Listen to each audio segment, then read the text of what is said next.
मैं 17 साल की थी जब मुझे बूढ़े से प्यार हो गया और उससे शादी कर ली। लेकिन मेरी जवानी मुझे बहुत परेशान करती। एक रात मैं रजाई में घुस गई और बूढ़े पति ने पूरी रात मेरी चीख निकाल दी। उसने तो मेरे साथ, मुझे इससे बात करते हुए 8 ही दिन हुए थे। इसकी आवाज़ तो ऐसी थी कि जैसे उसके बातों में ही खोकर रह गई। उसकी बातों ने मेरी नींद ही उड़ा कर रख दी। कौन कहता है कि मर्द ही औरत की मोहब्बत में पागल हो जाता है, दीवाना हो जाता है, मर्द उसका आशिक बन जाता है। मैं एक लड़की होकर उसकी बातों की दीवानी थी। मेरा जी चाहता था कि वह रात को अपनी बातों का रस मेरे कानों में घोलता रहे और मैं उसकी बातों को सुनती रहूं। मेरी उम्र 17 साल की थी और मैं 12वीं कक्षा में पढ़ती थी। जब मैं कॉलेज में गई थी तो सारी लड़कियों की बातों ने तो मेरी पढ़ाई से दिलचस्पी हटा दी थी और दूसरी तरफ कर दिया था। मेरी दोस्त भी अक्सर मुझे अपने बॉयफ्रेंड के बारे में किस्से कहानियां सुनाती थी। मैं बड़ी दिलचस्पी से उसकी बातें सुनती थी। एक बार मेरी दोस्त मोहिनी ने मुझे बताया कि उसका अपने कजिन के साथ अफेयर चल रहा है। एक मैं हूँ, इतनी खूबसूरत होने के बावजूद भी कोई बॉयफ्रेंड भी नहीं है। दोस्ती करने में तो कोई हर्ज नहीं होता, बस एक दोस्ती ही तो करनी है। मेरे पापा और मम्मी दोनों ही जॉब करते थे। मैं जिस उम्र के हिस्से में थी, मुझे अपनी माँ की तवज्जो की ज़रूरत थी ताकि वो मुझे अच्छा और बुरा समझा सके।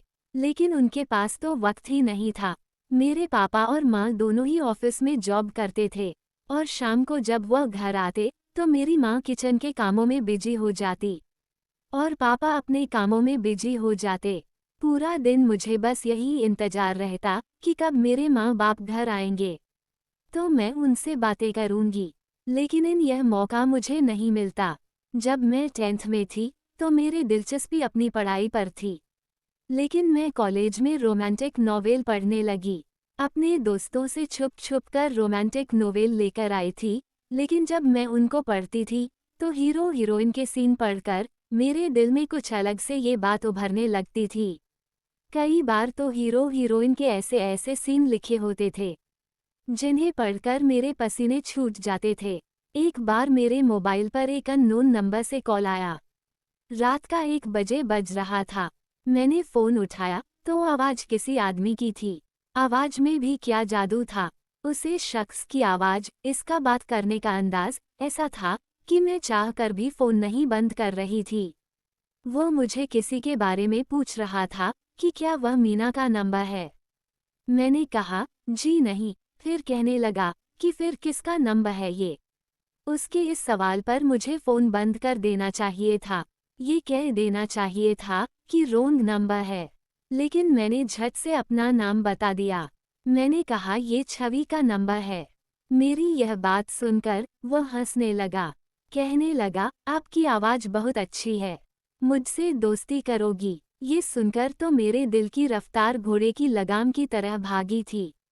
ना मैंने उसे कोई जवाब दिया और ना ही मेरा दिल चाहा कि मैं फ़ोन बंद कर दूं। मुझे अपने दोस्त मोहिनी की बात याद आने लगी। क्या अगर ऐसा कोई मौका मिले तो हाथ से नहीं जाने देना। अरे यही तो दिन होते हैं एंजॉय करने के। उसके बाद मुझे अपनी पई हुई कहानी का एक सीन याद आने लगा जहां हीरो हीरोइन की मोहब्बत की दास्तान एक टेलीफोन से हुई थी। मैंने कहा कि मैं आपको जानती नहीं हूँ, तो दोस्ती कैसे करूँ? मैंने जानबूझकर बात बढ़ाई थी। वह कहने लगा, इसीलिए तो कह रहा हूँ कि दोस्ती कर लीजिए। दोस्ती दोस्ती करेंगे तभी तो जान पहचान बढ़ेगी। मैंने कुछ नखरे दिखाने के बाद उससे दोस्ती करने की बात की। मैं बेहद खुश थी। मुझे तो यूं लग रहा था जैसे कि मैंने पूरी दुनिया को अपने मुट्ठी में कर लिया। गुनाह एक ऐसी ही बुरी चीज होती है, जितना गुनाह करने लगो उसे करने में मजा आने लगता है। मेरे साथ भी ऐसा ही हो रहा था। पछतावा तो इंसान को बाद में होता है। मुझे अभी 8 दिन ही हुए थे उस शख्स से बात करते हुए कि उसने जो फरमाइश मेरे सामने रखी, मैं तो समझ नहीं पा रही थी कि जवाब क्या दूं। वह कहने लगा कि अपनी तस्वीर व्हाट्सएप करें।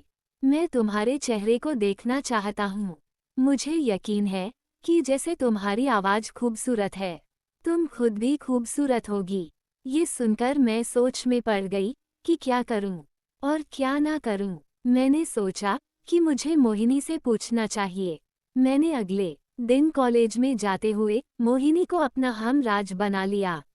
मेरी बात सुनकर वह बेहद खुश थी। कहने लगी, तुमने बड़ा अच्छा काम किया है। अरे यही तो दिन होते हैं, हवाओं में उड़ के और अपने मजे करने के। कहने लगी कि तुम घबराओ मत और अपनी तस्वीर उसे भेज दो। मैंने कहा कि बस मुझे यही डर है कि अपनी तस्वीर भेजना ठीक है कि नहीं। मैं समझ नहीं पा रही थी कि मुझे क्या करना चाहिए। मेरी माँ से मेरी दास्तान महरूम ना था कि हर बात अपनी माँ को कहती। वह तो कुछ सुनती ही नहीं थी, ना कभी मेरे पास बैठी थी। जब भी मैं उनके पास बात करने के लिए जाती, उनके पास बैठी, तो वह अपने पास से ढेर सारे पैसे निकालकर मुझे पकड़ा देती और कहती कि और ज़रूरत हो तो बता देना, अपनी पढ़ाई पर तवज्जो दो। उसके बाद मैं अपने कमरे में चली जाती। मेरे माँ बाप बस खाने के दौरान ही मुझसे कुछ देर बातें करते थे, और वह भी यह कहकर कि तुम्हारी पढ़ाई कैसी चल रही है। सब ठीक है, पैसों की ज़रूरत हो तो मुझे बता देना। कभी कभी मैं सोचती थी कि शायद मेरी माँ का मुझे बस यही रिश्ता है कि मुझे मेरी हर ज़रूरत की चीज़ मंगा सके और पूरी करके दे सके। उनके पास मुझे देने के लिए वक्त नहीं था, मुझे अच्छा बुरा बताने के लिए वक्त ना था।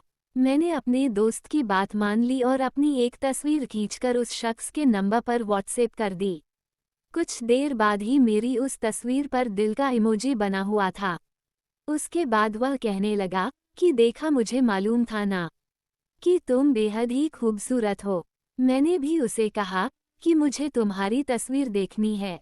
वह कहने लगा कि तुम्हें मैं तस्वीर नहीं दिखाऊंगा, मैं तो तुम्हारे सामने लाइव आकर तुम्हें दिखाऊंगा कि मैं कैसा हूँ। अब अक्सर वो मुझे मेरी तस्वीर मांगता और मैं उसे दे देती। लेकिन एक बार वह मुझसे कहने लगा कि अगर तुम काले रंग की मैक्सी पहनो तो और भी ज़्यादा हसीन लगोगी। कभी कहता कि लाल रंग तुम पर बहुत अच्छा लगेगा। ये सुनकर मैं शर्मा जाती थी। अब उसकी बातें मेरा चैन चुराने लगी थी। उसकी मोहब्बत में धीरे धीरे मैं इस कदर गिरफ्तार हो चुकी थी कि लगता था कि उसके बगैर मैं जी नहीं पाऊंगी। उसके बातें मेरा होश उड़ाने लगी थी। चंद दिनों बाद ही मेरी ग्रेजुएशन के पेपर होकर अब मैं सेकंड ईयर में आ चुकी थी और मेरी उम्र भी 18 साल हो गई थी। अब जब मैंने उसको बताया कि मैं 18 साल की हो गई हूँ, तो कहने लगा कि मुझे अपने घर का पता बताओ, मैं तुम्हें एक बहुत कीमती तोहफा भेजूंगा। लेकिन मैं पता बताने से कतराने लगी। मेरे अंदर कहीं ना कहीं कोई डर जरूर होता था, लेकिन जब भी मैं मोहिनी से राय मांगूं, वह कहती थी कि दे दे, वह तुझसे इतना प्यार करता है, तुम्हें इसके प्यार पर शक नहीं करना चाहिए। मैंने शख्स को अपना पता दे दिया, लेकिन मैंने कहा कि मुझे वह दिन के वक्त तोहफा भेजें, क्योंकि शाम में मेरे माँ पापा आ जाते हैं। उसने कहा कि तुम्हें तुम्हारा तोहफा कुछ दिन में मिल जाएगा। मुझे इसके तोहफे का इंतजार था। उस वक्त ही एक शख्स दरवाजे पर दस्तक देने लगा। मैं फौरन से दरवाजे के पास गई और पूछा कि कौन है। तो कहने लगा, आपका तोहफा आया है। मैंने फौरन से दरवाजा खोला और एक 50 से 55 साल के लगभग आदमी था। उसके हाथ में एक गिफ्ट था। मैंने वह गिफ्ट पकड़ लिया। वह आदमी मुझे ऐसी नज़रों से देख रहा था कि मैं नर्वस हो रही थी। मैंने गुस्से से उसकी तरफ देखा। वह दरवाजा बंद कर लिया। जब वह तोहफा अपने कमरे में जाकर खोला, तो मेरे होश उड़ कर रह गई। वह खूबसूरत मैक्सी थी, जो कि लाइट पिंक कलर की थी, लेकिन इसका गला आगे पीछे दोनों तरफ से काफ़ी गहरा था। मुझे वह मैक्सी तो बहुत पसंद आई थी, लेकिन मैं सोच रही थी कि मेरी माँ ने मैक्सी मेरे अलमारी में देख ली तो पूछेंगे, मैक्सी तुम्हारे पास आई कहाँ से? तो मैं क्या जवाब दूंगी? मैं अभी यही सोच रही थी कि जब मेरे मोबाइल पर बेल बजनी शुरू हो गई। मैंने देखा उस लड़के का नाम राहुल था। मैंने फौरन से मुस्कुराते हुए फ़ोन उठा लिया। वह कहने लगा तुम्हें मेरा तोहफा पसंद आया? मैंने कहा, हाँ, तोहफा बहुत पसंद आया। कहने लगा, तो फिर तोहफा देने वाले का हक भी अदा करो। मैं उसकी बात समझ नहीं पाई। वह कहने लगा कि मुझे तुम्हें इन कपड़ों में देखना है। ये सुनकर तुम्हें घबरा गई थी। मैंने कहा, तुम कैसे देख सकते हो? वह कहने लगा, वीडियो कॉल पर। देखो, इनकार मत करना, मैं तुमसे नाराज हो जाऊंगा। जैसे ही वीडियो कॉल की बेल बजी, मेरा दिल जोरों से धड़कने लगा। मैं बहुत ज्यादा नर्वस थी। पहली बार जब इसे फोन टू फेस देखना था, दिल में तूफान था। मेरे अंदर भी बहुत बेचैनी थी कि मैं उसे देखूंगी। वह कैसा है? मैंने अपने दिल को थाम और वीडियो कॉल रिसीव कर ली। लेकिन ये क्या? सामने बिल्कुल अंधेरा था, कुछ भी नहीं दिखाई दे रहा था सिवाय अंधेरे के। शायद कमरे की लाइट बंद थी। मैंने कहा कि अंधेरा क्यों है? तो कहने लगा कि मैं तुम्हें अभी अपने आप को दिखाना नहीं चाहता, लेकिन बहुत जल्द ही दिखाऊंगा। वह मेरी तारीफ करने लगा। कहने लगा, मैंने जितने भी ख्याल सोचे थे तुम्हारे बारे में कि तुम इस कपड़ों में ऐसी लगोगी, तुम बिल्कुल वैसी ही लग रही हो। लेकिन मेरा ख्याल तुम्हारे हुस्न के सामने कुछ नहीं है। मैं ये सुनकर शर्मा गई। फिर वह कहने लगा, अपना दुपट्टा उतारे, मुझे तुम्हें बिना दुपट्टा के देखना है। ये सुनकर मेरा दिल धड़कने लगा। मैंने इनकार कर दिया। वह कहने लगा, आज तुम्हारे नहीं सुनूंगा, बस वह करो जो मैं कह रहा हूँ, वरना तुमसे नाराज हो जाऊंगा। तो तुम्हें कभी फोन नहीं करूंगा, तुमसे बहुत दूर चला जाऊंगा। मैं इसकी नाराजगी बर्दाश्त नहीं कर सकती थी, इसलिए मैंने अपना दुपट्टा उतार दिया। उसके बाद वह मुझसे जो जो कहता रहा, मैं वह करने लगी। बाहर दरवाजे की दस्तक पर मैं पूरी तरह से घबरा रही थी। मैंने फौरन से फोन काट दिया और अपने कपड़े जल्दी से बदल दिए और बाहर चली गई। बाहर मेरे माँ पापा ऑफिस से वापस आए थे। मैं कुछ घबरा सी गई थी। मुझे घबराता हुआ देखकर वह कहने लगे, तुम्हें क्या हुआ है? इतनी परेशान क्यों लग रही हो? मैंने नहीं में सिर हिला दिया और कहा कि मैं बिल्कुल ठीक हूँ। यूं ही बात टाल दी। उन दोनों ने कहा, तुम्हें किसी और के घर दावत में जाना है, तैयार हो जाना। काफी शानदार दावत का इंतजाम था, जहां मैं अपने माँ बाप के साथ शायद पहली बार ही गई थी, वरना वे लोग अकेले ही जाते थे, कभी मुझे अपने साथ लेकर नहीं जाते थे। लेकिन कुछ दिन बाद मेरी माँ ने मुझे कुछ कहा। मैं तो हक्का बक्का होकर उनको देखकर रह गई। दावत पर मौजूद मेरे बाबा ने एक दोस्त से अपने बेटे के लिए तुम्हें पसंद कर लिया है और मेरी माँ बहुत जल्दी मेरी मंगनी उससे कर देगी। मैंने ये सुना था कि मैं रोने लगी। मैंने कहा कि मुझे शादी नहीं करनी। मेरी माँ कहने लगी, क्यों नहीं करनी?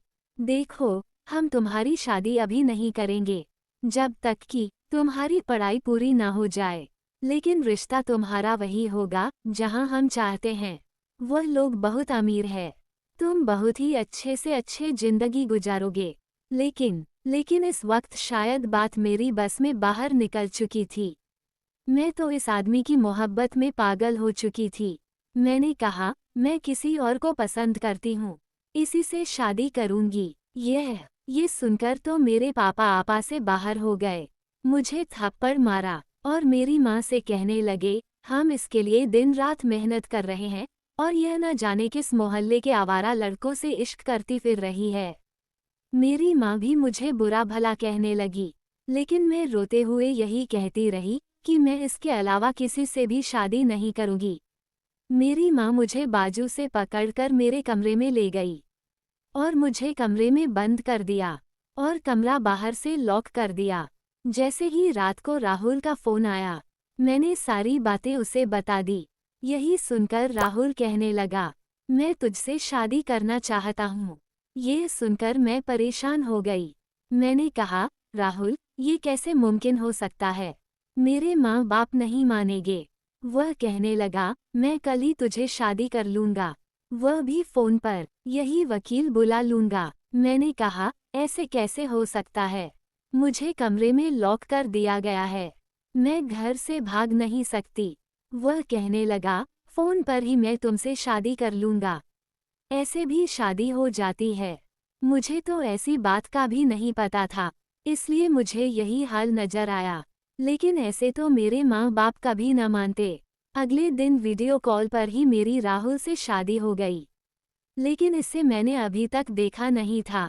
सिर्फ वकील ही मुझे नजर आया था, जिसके सामने मैंने अपनी शादी को कबूल किया था। शादी होते ही फोन कट चुका था। रात को जब कॉल आई तो राहुल कहने लगा कि तुम अपने माँ बाप से झगड़ा खत्म कर लो। कह दो कि तुम्हें रिश्ते से कोई इतराज नहीं है, ताकि तुम्हारी कैद खत्म हो। मुझे भी राहुल की बात ठीक लगी। मैंने यही किया। अगले दिन अपनी माँ से कह दिया कि मुझे उनके रिश्ते पर कोई इतराज नहीं है। मेरी माँ ये सुनकर खुश हो गई। मुझे गले से लगाकर कहने लगी कि जो फैसला हम तुम्हारे लिए ले रहे हैं, तुम्हारे अच्छे के लिए ही होगा। बेटा, बाद में तुम खुद ही यही कहोगी। मुझे जो कदम उठाना था, वह मैं उठा चुकी हूँ। कुछ दिन में मेरे बाबा के दोस्त और उनकी बीवी आकर मुझे अपने बेटे के नाम की अंगूठी पहनाकर चले गए। मेरे पापा मेरी तरफ से दोबारा से बेफिक्र हो गए थे। माँ और पापा एक दिन ऑफिस गए थे कि उनके पीछे एक डिलीवरी वाला आ गया। मैं जानती थी कि डिलीवरी वाले के हाथ में मेरे शादी के पेपर्स थे, जिसे हर हाल में मुझे साइन करके इसी आदमी को वापस देने हैं। मैंने साइन कर दिए। वह कहने लगा, आपकी कोई आईडी का नंबर भी बताना पड़ेगा। मैंने अपनी आईडी का नंबर भी दे दिया। एक दिन पहले ही मेरी आईडी कार्ड बनकर मिला था। मैंने अपना आईडी कार्ड को दिखाकर नंबर बता रही थी। वह कहने लगा, मुझे इसकी तस्वीर चाहिए होगी। इसे अपने मोबाइल से मेरे व्हाट्सएप पर सेंड कर दीजिए। मैंने एक तस्वीर खींची और फिर उसके व्हाट्सएप पर सेंड कर दी, और वह सारी चीज़ों को लेकर वापस चला गया। सारा मामले तय हो चुके थे। उसके दूसरे दिन बाद ही मुझ पर कयामत टूट पड़ी थी। जब रात के वक्त हम खाना खा रहे थे तो दरवाजे पर दस्तक हुई। मेरे बाबा ने दरवाजा खोला तो 50 साल का आदमी सामने खड़ा था। कहने लगा, मेरी बीवी को मेरे हवाले कर दो। ये सुनकर मेरे बाबा इससे बहस करने लगे। शोर सुनकर मेरी माँ भी बाहर आई। मैंने पहले इस आदमी को नहीं देखा था। वह कहने लगा, मेरी आपकी बेटी से शादी हुई है। इसकी बात सुनकर तो मैं सांस लेना भूल गई थी। पर राहुल की ही आवाज़ थी, तो क्या राहुल ने 50 साल का आदमी था लड़का बनकर ठगने पर मजबूर कर दिया था। इसने वह शादी और वह वीडियो कॉल भी दिखा दी जिसमें मैंने शादी किया था। मेरे माँ बाप तो रोने लगे थे। मैं पत्थर की मूर्ति बनी, सबकी शक्ल देख रही हूँ। मेरे साथ तो बहुत बड़ा धोखा हुआ था, लेकिन ये सब मैंने अपनी बेवकूफ़ी से किया था, इसलिए इनकार नहीं कर सकती थी। मेरे माँ बाप कहने लगे, दफा हो जाओ इस आदमी के साथ, और दोबारा अपनी शक्ल मत दिखाना। मैंने किसी को बेजान वह झूठ की तरफ इस आदमी के साथ अपने घर से बाहर निकल गई थी। बाहर गाड़ी खड़ी थी, इसके फ्रंट सीट पर उसने मुझे बैठने के लिए कहा। तो यही था वह मोहब्बत जिसके खातिर मैंने अपने माँ बाप का भी दिल दुखाया था। यही था वह शख्स जिसके खातिर मैंने अपनी हंसती बसती जिंदगी को ठोकर मार दी थी। मैं तो शायद इसकी बेटी से भी कम उम्र की होगी। मैं ये भी नहीं जानती थी कि वो आदमी शादीशुदा है या भी नहीं। जो इसकी उम्र थी, लेकिन शादीशुदा होगा तो मेरी इसके घर में क्या अहमियत होगी। मैंने पूरा रास्ता खामोशी से काटा था। गाड़ी इसके घर के सामने खड़ी हुई थी। मैं इसके साथ ही घर में दाखिल हुई थी। पूरा घर खाली था। मुझे कमरे में ले गया और इसके मुंह से मुंह अपनी तरफ बुरी लग रही थी, लेकिन मैं चुप थी। अजीब सी बात यही थी कि उसने मेरी तारीफ तो बहुत की, लेकिन मेरे साथ कोई भी रिश्ता नहीं बनाया। वह मुझसे दूर ही रहा था। 1 महीना हो गया था, लेकिन मैंने अपने दिल को बहुत समझ लिया था कि वह आदमी एक बार भी मेरे करीब नहीं आया। पर हाल मैंने मोहब्बत उसी के साथ की थी। शादी भी हो चुकी थी, अपने घर भी मैं छोड़ चुकी थी, इसलिए चाहती थी कि मैं भी वैसे जिंदगी गुजारूं जैसे सब लड़कियां शादी के बाद गुजारती है। लेकिन वह आदमी मेरे करीब नहीं आता था, बस मुझसे मोहब्बत भरी बातें ही करता था। एक बार वह जिसने मेरे होश उड़ा कर रख दिए। 1 महीने से मैं राहुल के साथ इसके घर में रह रही थी, लेकिन आज तक कोई नहीं आया था। लेकिन एक रात उसका भतीजा उससे मिलने आ गया। मैं उस वक्त किचन में खाना बना रही थी। तभी राहुल ने दरवाजा खोला तो 20 साल का नौजवान घर में दाखिल हुआ और राहुल के साथ गले लगा और रोने लगा।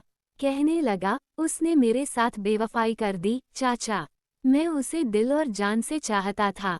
इसके घर रिश्ता भी भेजा था, लेकिन न जाने वह किसकी बात कर रहा था। मैं किचन से बाहर आई तो राहुल की मेरी तरफ पीठ थी। उसका भतीजा उसके गले लगा हुआ था, जो मेरे सामने था। जैसे ही उसकी नज़र मुझ पर पड़ी तो कहने लगा, तुम यहाँ। मैं उसे देखने लगी। वह राहुल के पीछे हटकर मुझे हैरत से देखने लगा। राहुल कहने लगा, यह मेरी बीवी है। ये सुनकर वो और राहुल गौर से देखने लगे। कहने लगा, यह आपकी बीवी है। राहुल उसे अपने कमरे में ले गए। मैं समझ नहीं पा रही थी कि आखिर वह नौजवान मुझे कैसे जानता था। मैंने तो पहली बार इस नौजवान को देखा था। राहुल के कमरे से इतनी तेज आवाज आ रही थी। मैं फौरन से कमरे के पास चली गई तो जो बातें मैंने सुनी, मेरे होश उड़ गए थे। वह राहुल से कहने लगा, चाचा यह वही है जिससे मैंने मोहब्बत की थी। आप कैसे इससे शादी कर सकते हैं? मैंने ही इसे फ़ोन पर बातें की थी, दोस्ती की थी। आप मेरी इस मोहब्बत से वाकिफ़ भी थे। फिर क्यों आपने ऐसा किया? ये कहकर वह रोने लगा। राहुल कहने लगे, जब तुमने मेरे साथ इस लड़की को गिफ्ट भी देने भेजा था, इसे देखकर मैं अपने होश को बैठा था। इसलिए बेईमानी से मैंने तुम्हारे मोबाइल से तुम्हारी सिम निकाल ली।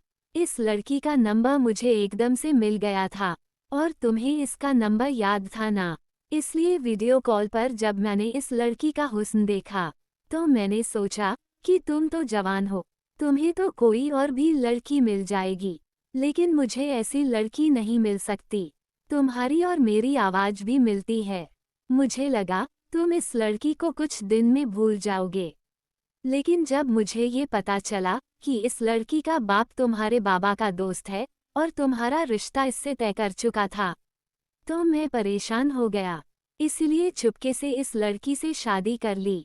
लेकिन क्योंकि मैं नामर्द हूँ, बीवी के काबिल नहीं हूँ, इसलिए इसकी ख्वाहिश ही तो पूरी नहीं कर सकता। लेकिन वह मुझसे मोहब्बत करती है, इसीलिए मेरी मोहब्बत के सहारे जिंदगी गुजार लेगी। लेकिन तुम वापस चले जाओ और दोबारा यहाँ पर मत आना, वरना मेरी जिंदगी बर्बाद हो जाएगी और मैं आज तक तुम लोगों के खातिर बड़ी कुर्बानियाँ देता आ रहा हूँ। आज तुमसे अपनी जिंदगी की खुशी मांग रहा हूँ, इनकार मत करना। राहुल इसके सामने हाथ जोड़कर रोकर मिन्नतें कर रहा था और मैं यूं थी कि मुझे लग रहा था जैसे मैं कोई खिलौना थी, जैसे चाचा भतीजे ने मिलकर खेल हुआ था। मुझे खुद पर अफसोस होने लगा। मेरे बाबा ने मेरे लिए अच्छा सोचा था, मैंने ये सब क्या कर दिया था। काश मेरी माँ मुझे अच्छे बुरे के बारे में समझाती। मैं अपने कमरे में आकर फूट फूट कर रोने लगी। मेरी जिंदगी बर्बाद होकर रह गई थी। वो रिश्ते व जो प्यार के होकर सब कुछ समझ बैठते हैं, माँ पापा को सब कुछ नहीं समझते। माँ पापा की खुशी में खुश रहना चाहिए। दोस्तों, कहानी कैसी लगी कमेंट करके ज़रूर बताएं। वीडियो को लाइक, चैनल को सब्सक्राइब करें, साथ ही बेल आइकन को जरूर दबाएं ताकि सबसे पहले अपडेट आपको मिल सके। धन्यवाद। अगर आपको हमारी वीडियो अच्छी लगे तो प्लीज़ ज़रूर लाइक करें।